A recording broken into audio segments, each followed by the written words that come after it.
بسم الله الرحمن الرحيم يسبح لله ما في السماوات وما في الأرض له الملك وله الحمد وهو على كل شيء قدير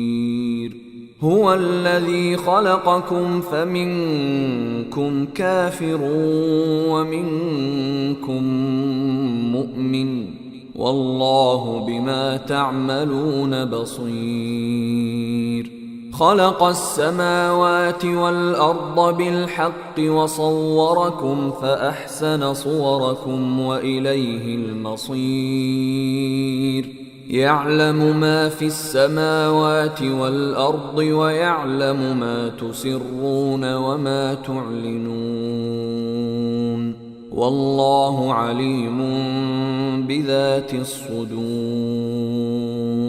ألم يأتكم نبأ الذين كفروا من قبل فذاقوا وبال أمرهم ولهم عذاب أليم ذلك بأنه كانت تأتيهم رسلهم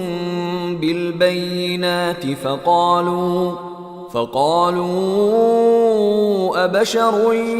يهدوننا فكفروا وتولوا واستغنى الله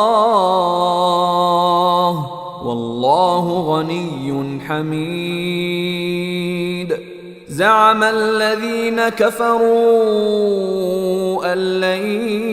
يبعثوا قل بلى وربي لتبعثن ثم لتنبؤن بما عملتم وذلك على الله يسير فآمنوا بالله ورسوله والنور الذي أنزلنا والله بما تعملون خبير يوم يجمعكم ليوم الجمع ذلك يوم التغابن ومن يؤمن بالله ويعمل صالحا يكفر عنه سيئاته ويدخله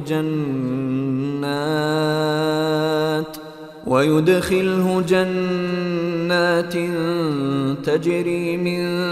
تحتها الأنهار خالدين فيها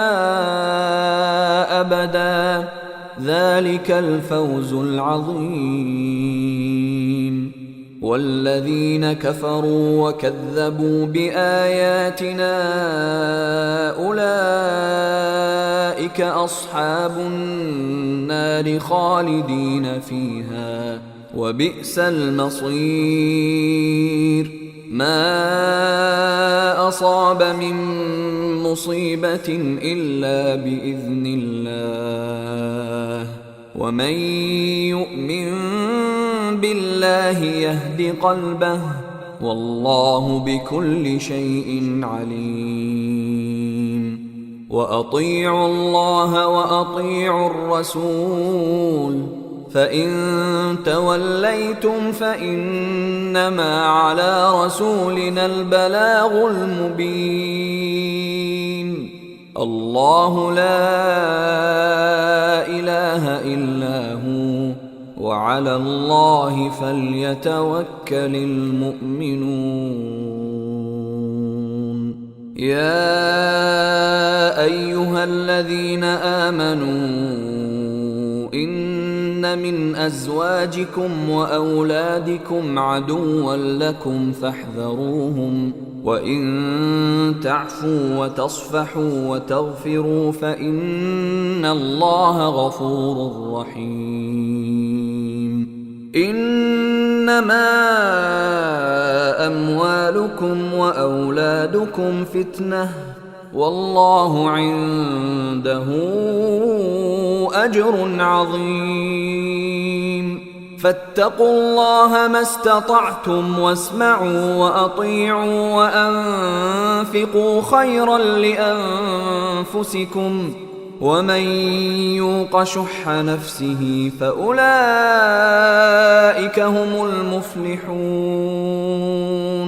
إن تقرضوا الله قرضا حسنا يضاعفه لكم ويغفر لكم والله شكور حليم عالم الغيب والشهادة العزيز الحكيم